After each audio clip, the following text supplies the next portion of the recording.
tetap memang jadi masalah sekarang adalah definisinya. Milenial itu yang mana? Yang milenial di gereja itu yang pemuda atau remaja? Atau anak-anak? Nah itu juga bingung. Saya baca semua buku, semua juga beda. Ya, rata-rata memberikan tahun lahir. Misalnya yang lahir tahun 46 sampai 64 itu baby boomers. Jadi ini generasi opa-oma sekarang kira-kira ya. Berjiwa petualang, optimistik, berorientasi kerja, anti pemerintah. Beberapa ada yang begitu misalnya ya. Pemerintah selalu salah, apalagi kalau dia di masa Orde Baru misalnya ya. Dia pernah ngalamin misalnya seperti itu. Lalu generasi X, saya ada di sini ternyata. Individualis, luas, skeptis terhadap wewenang, harapan yang tinggi terhadap pekerjaan. Tapi balik lagi teman-teman ya, ini semua pembagian itu generalisasi, terlalu generalisasi. Mungkin mereka juga melakukan studi yang dalam, pasti ya, sehingga mencoba memberikan nama karena ada hal yang sama secara culture. Harapan yang tinggi terhadap pekerjaan. Makanya kalau generasi ini ceritanya apa? Dulu kalau ke sekolah, opa jalan kaki 3 kilo nggak pakai sendal. Terus cucunya ngomong, siapa suruh hidup dulu gitu ya. Karena perjuangan hidup mereka lah yang menentukan. Atau mereka melihat suksesnya hidup dari perjuangan. Jadi kalau antar generasi ngomong nih harus belajar saling mendengar nih. Dia akan melihat, karena buat mereka pendidikan nggak terlalu penting. Rata-rata nggak tamat SD. Kalau sampai bisa SMA zaman itu, wow. Bisa sekolah ke luar negeri, itu wow gitu ya. Sampai jadi pemerintah, menteri. Tapi rata-rata kan nggak lulus SD, cuman sekolah dasar gitu ya. Kalau sini mulai, sekolahnya bagus. Sehingga kerjaannya menentukan identitasnya. Masuk milenial, nah ini menarik juga. Dia bilang ya 77 sampai 95. Teman-teman mungkin beberapa masuk di situ. Percaya diri, berorientasi terhadap kesuksesan, toleran, kompetitif, haus perhatian. Nah itu memang yang dikatakan babysitting generation. Kenapa? Kalau di sini dia harus bisa survive untuk hidup. Maka kita dengar, Opung umur 13 sudah merantau ke Jakarta. Kita 13 masih main-main. Dia udah merantau gitu ya, udah hidup bantu-bantu. Nah, di sini sudah mulai punya pekerjaan yang tetap atau segala hal ya. Nah, di generasi ini anak mulai nggak banyak. Karena banyak anak merugikan. Ini banyak anak, banyak rezeki di sini. Di sini banyak anak, mesti suami istri kerja. Nggak bisa kasih minum air tajin aja gitu ya. Itu minum air susu. Nah ini, karena itu anak yang sedikit, semua perhatian orang tua tertuang pada anak. Kalau sini anak 8, bapaknya aja lupa nama anak 7. Itu bisa begitu. Nah ini kan generasinya berbeda ya. Kalau sini masih lumayan, di generasi kami masih banyak anaknya banyak. Ini waktu perang agak susah. Sesudah perang banyak anak, baby boomers, gitu ya. Nah ini generasi Z 696 2010. Nah ini yang mulai menghargai keberagaman, menghendaki perubahan sosial, suka berbagi, altruistis sekali, berorientasi pada target. Yang penting kan selesai, nggak usah masuk kantor jam 8 sampai jam 5. Yang penting kelar kerjaannya. Sehingga buat ngapain sih ngantor 8 sampai 5? Jam 8 juga belum efektif. Aku otaknya baru kerja jam 10. Nggak apa-apa, tapi di kantor mesti masuk. Kenapa? Pemimpin perusahaannya masih ini nih. Pemimpinnya masih di sini. Kamu nggak bisa ngapa-ngapain. Ini yang masih lihat komitmen tinggi terhadap pekerjaan. Jangan pindah-pindah kerja. Mungkin kalian nggak akan ketemu orang tua yang bingung. Hah? Tes lagi, nak? Gila kau, nak. Kenapa mesti tes lagi? Kan udah bagus di situ karirmu. Enggak, mau cari startup kecil. Wih, kenapa? Saya ingin membuktikan. Wah, beda nih. Jadi bayangkan nih, antar generasi ini kalau nggak saling mengerti, neraka, saudara. Alpha belum terdeteksi. Nah, ini balik lagi, ada yang coba himpunnya begini, Bu, baby boomers, X. Ada yang pakai nama X, Y, Z. Sehingga ada yang mengatakan sebenarnya yang disebut milenial itu X sama Y and Z. Nah ini balik lagi tergantung buku apa yang teman-teman pakai. Cuma melihatnya, banyak yang mencoba melihat perubahan generasi yang sangat cepat. Lihat ya. Ini 46, 60. Ini 61, 80. Ini makin singkat nih. Ini makin singkat. Nah ini nanti kan udah habis hurufnya ya. Ini udah Z kan? Masa ya, generasi X1, X2 enggak ya? Mereka mulai pakai alpha dan beta. Generasi akan terus berganti.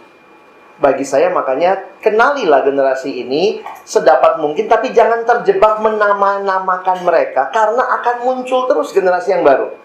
Jadi saya pikir kita mesti tanggap, terus learning, karena nanti mungkin buat teman-teman akan menghadapi generasi yang ke depan lebih sulit lagi. Nah ini 4 gaya generasi atur keuangan. Baby boomers mandiri, kerja keras, investasi. Ini mandiri masih ada, jiwa pengusaha. Investasi, sadar akan dana pensiun. Ini well educated, tech savvy, jiwa pengusaha, konsumtif dalam entertainment. Beli kamera SLR nggak masalah, mahal, jalan-jalan gitu ya. Konsumtif, cashless, jiwa pengusaha ya. Ini semua saya coba cari aja begitu ya. Tapi yang menarik adalah begini. Kita bicara millennials, kita bicara semua generasi. Kartun ini menolong kita menghayati ya. Everyone is talking about the millennials, but no one is listening to them. We are here, gitu ya. Semakin lama kita harus menyadari bahwa teman-teman berada dalam generasi yang sama dengan orang yang kamu layani. Jangan merasa mereka alien. Kalaupun beda sedikit generasinya, culture-nya masih, hopefully masih banyak yang sama. Karena itu saya coba ngomong lagi, saya kasih sedikit pengertian lagi tentang pembagian generasi dan era. Jadi sebenarnya kalau kita mau bicara generasi, di dalam teori generasi itu berganti sekarang sekitar 10-an tahun.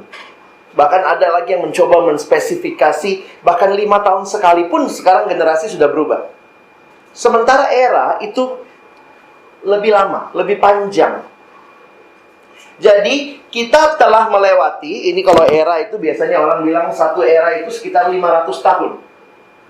Jadi misalnya kita masuk ke pre-modern, sebelum 1600-an, mulai modern, 1600 sampai 2000-an, lalu post-modern, ini 1900 sampai sekarang.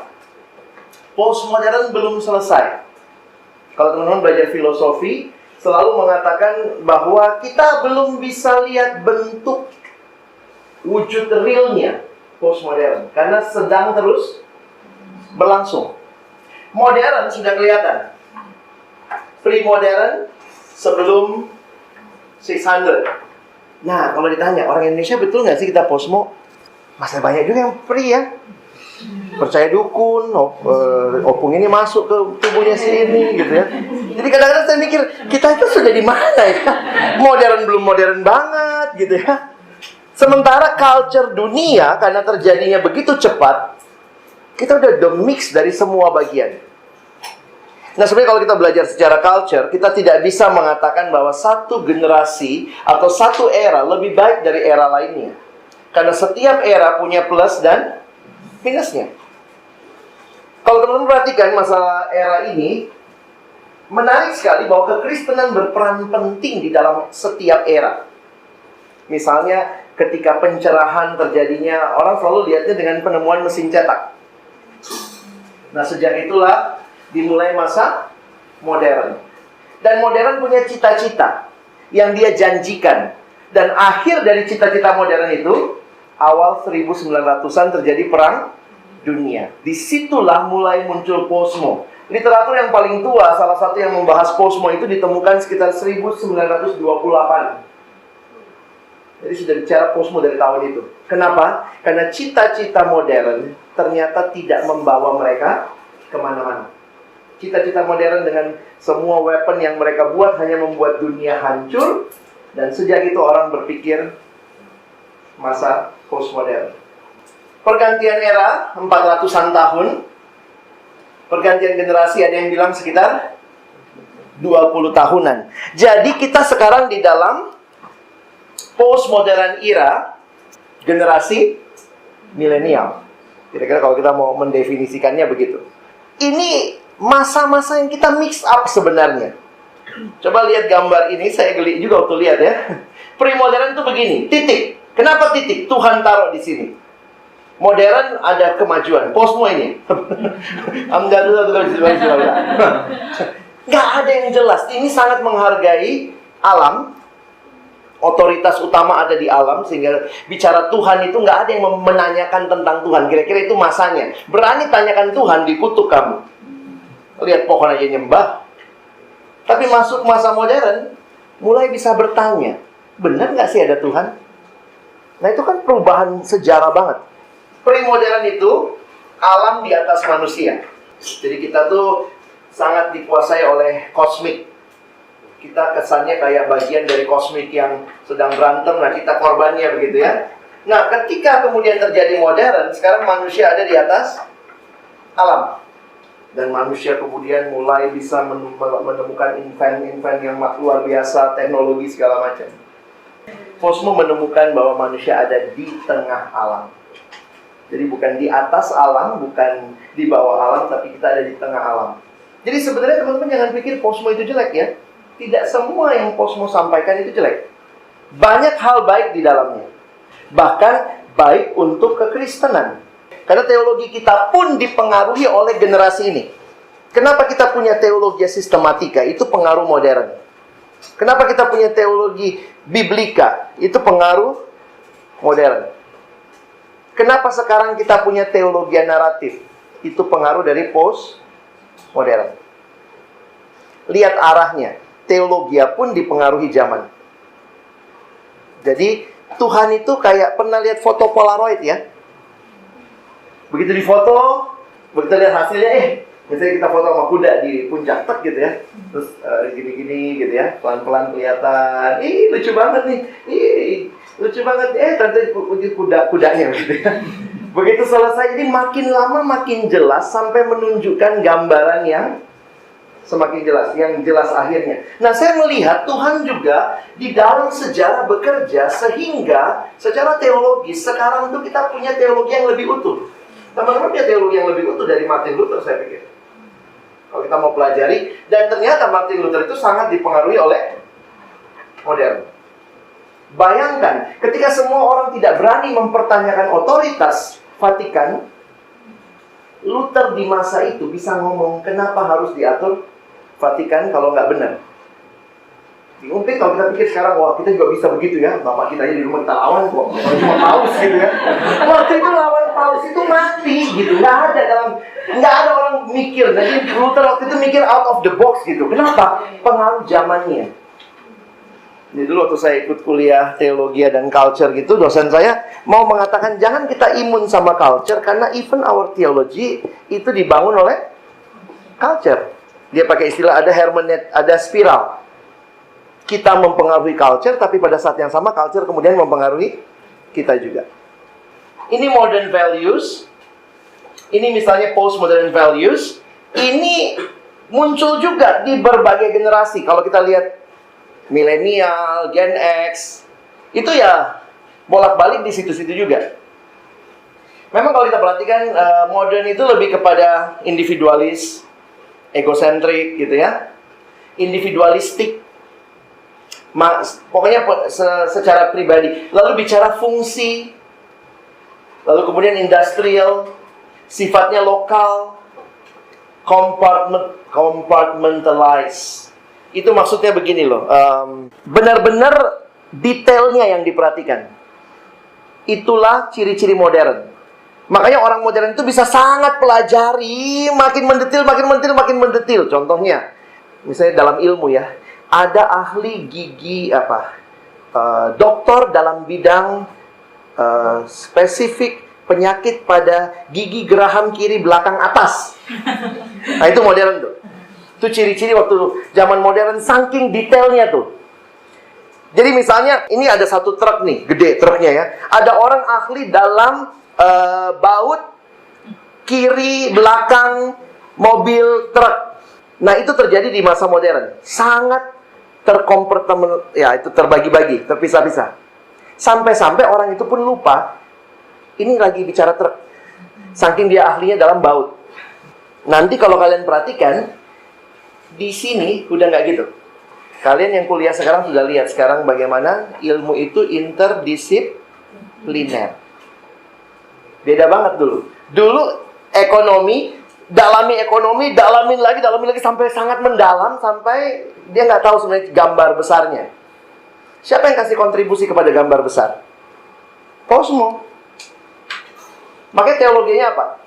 Ketika anak-anak yang dibina secara modern tiba-tiba mendengar bahwa ternyata Allah punya big story buat mereka, langsung anak sekarang, wow. Waktu retret kita bicara big story, Allah punya rencana yang besar, cerita yang besar, banyak yang terkagum-kagum. Wih, aku ada dalam cerita Allah ya. Itu bukannya nggak ada sebelumnya, tapi kurang ditonjolkan karena semangat zamannya detail. Nah, bisa lihat ya, bahwa teologi kita pun terpengaruh oleh modern values atau postmodern values. Sekarang mulai environmental. Nggak bisa cuma bikin ini ya, makanya sekarang teknik pun lingkungan, mau studi ke luar negeri, bikin aja aplikasimu ada lingkungannya sedikit, itu dapat beasiswanya itu ya. Pokoknya asal ada environment-nya. Karena itu sangat peduli sama lingkungan. Nah, teman-teman bisa perhatikan nih ya, ini adalah nilai-nilai yang berkembang dan bahkan mempengaruhi sistem belajar, sistem cara melihat, yang bagi saya seringkali ini lebih menarik buat saya ketimbang per generasi. Karena ini lebih lama, bakal survive-nya lebih lama, perubahan nilai ini. Di sini egosentrik, sekarang orang senang sekali sama yang altruistik, semangat rela berkorban. Makanya lihat di Gojek, di GoPay, dia bikin cerita. Bapak ini sudah sekian lama tidak makan, sakit. Siapa yang tergerak? Saya kaget, saya kadang-kadang lihat gitu. Gile, udah 60 juta aja tuh orang. Generasi ini berarti sangat generous. Kenapa? Karena ceritanya bukan dibikin cerita tentang diri dia sendiri. Nah, makanya kalau kita ngajar sekolah minggu lalu ceritanya, apa aplikasimu, kamu dan Tuhan? Oh iya, kamu diberkati Tuhan, amin. Kurang menantang buat generasi ini. Gojek aja suruh aku bantu orang. Nangkep ya, itu cara-cara pikir yang teman-teman bisa coba pahami. Komunal. Kalau orang lain lakukan, dia rasa juga dia perlu lakukan. Nah, itu muncul ya. Nah, millennial generation, milenial itu dalam penggunaan teknologi. Kadang-kadang kalau baca data begini, apa yang muncul di pikiranmu? Kalau kita bilang pelayanan sekarang harus pakai teknologi, ya juga ya. Toh mereka senang sama teknologi. Jangan anti sama teknologi. Nah, kalau generasi X pakai teknologi juga. Saya tuh masih ngalamin tuh, dari HP segede batu bata sampai setipis tempe. Mungkin teman-teman beberapa ada yang pernah lihat orang tuanya pakai HP yang kayak batu bata itu ya. Yang kalau angkatnya pun kita bangga sekali ya. Halo! Itu lempar anjing mati tuh. Tapi tetap kalian yang ada di milenial ada dalam generasi yang lebih dekat sama teknologi ketimbang kami. Makanya kami seringkali disebut sebagai digital immigrant. Yang lahir sekarang di era digital disebut digital native. Kalian native-nya, native speaker-nya. Kami itu yang belajar. Apalagi yang lebih tua lebih susah lagi. Uangnya bisa beli HP, tapi nggak tahu. Nah, gimana nih cara matikannya ya? Taruh di air, Mak. Taruh di air, Mak. Mati nanti. Unik ya generasi ini ya. Aduh. Bayangkan di gereja kayak gitu ya. Pendetanya sudah baby boomers gitu ya. Nah, work ethics. Ini sangat kuat dengan work ethics. Nah, ini nggak muncul di sini. Milenial sangat toleran. Punya teman yang gay, lalu kenapa? Kalau sini gay, gay, hati-hati. Ini World War II. Mereka tuh banyak yang ngalami depresi karena bekas-bekas pejuang perang, boomers. Sama tadi ini saya cuma besarkan sedikit ya. Nah, ini sangat dikuasai oleh musik. Ini generasi yang musik ada di mana-mana menemani perjalanan hidupmu. Saya tuh jujur aja, pakai headset itu sakit kuping saya. Jadi kadang-kadang cuma gaya-gaya aja taruh gitu ya. Tapi aduh Tuhan, kapan dilepas gitu ya. Maksudnya nggak seperti teman-teman yang mungkin headset itu kalau bisa nempel di kuping, nempel lah gitu ya. Nah, ini 9 ciri utama generasi milenial. Ini ada satu buku, tadi cek sama Dodi udah nggak diterbitkan ya. Kami pernah terbitkan buku ini, melayani generasi milenial. Spesial, sebuah generasi maksudnya ya, yang sangat dianggap beragam oleh orang tua, terlindungi, banyak proteksi, pede, bahkan seringkali membanggakan kemampuan dan potensinya. Orientasinya tim. Saya melihat di UI sekarang kalau anak-anak masuk ada mata kuliah apa itu ya? Yang bagian awal tuh MPKT ya. Jadi itu dari berbagai disiplin ilmu dikasih kasus disuruh solve dalam tim. Bahkan beberapa kuliah saya pikir yang sudah dipelopori itu adalah kedokteran ya. Sudah belajarnya sistem block teaching, lalu kemudian mereka disuruh diskusikan kasus, selalu kerja kelompok. Makanya sekarang susah bang. Saya bilang, kenapa susah kelompok kecil? Nggak bisa bikin setiap hari Kamis jam 10. Anak sekarang ada susah. Tiba-tiba ada kerja kelompok. Terus kita bilang, tidak boleh, ini yang utama. Itu lebih utama. Papanya mamanya bayar buat itu. Jadi kadang hal-hal seperti itu teman-teman mesti mengerti untuk melayani generasi ini ya. Jangan kemudian belum apa-apa karena mereka tidak bisa komitmen, karena bentrok sama kuliah, kita bilang mereka tidak punya komitmen. Itu yang kadang-kadang menyedihkan ya. Keinginan berprestasi tinggi, didorong belajar dengan rajin, konvensional, masih banyak dipengaruhi nilai-nilai orang tua dan nyaman dengan hal tersebut. Selalu terkoneksi, punya pemikiran terbuka. Dulu katanya kalau orang punya diary, masih ada yang nulis diary, katanya kalau dulu nulis diary itu nggak mau banget ketahuan orang baca. Kalau sampai ketahuan, apa sih nggak boleh sini. Sekarang nulis diary-nya di wall, diviralkan, kalau bisa semua orang baca gitu ya. Jadi memang beda generasi katanya. Nah, kesimpulannya yang saya bisa lihat dari masalah problem generasi ini, pada saat yang sama, teman-teman tahu angin tornado? Tornado itu kenapa? Dia bisa sampai ngangkat rumah, ngangkat segala macam. Ternyata tornado itu, saya lupa di dalamnya yang panas apa yang dingin, tapi itu dua arus yang berputar berlawanan arah. Makanya satu muter ke kiri, misalnya satu muter ke kanan, sampai semua itu bisa terangkat begitu rupa.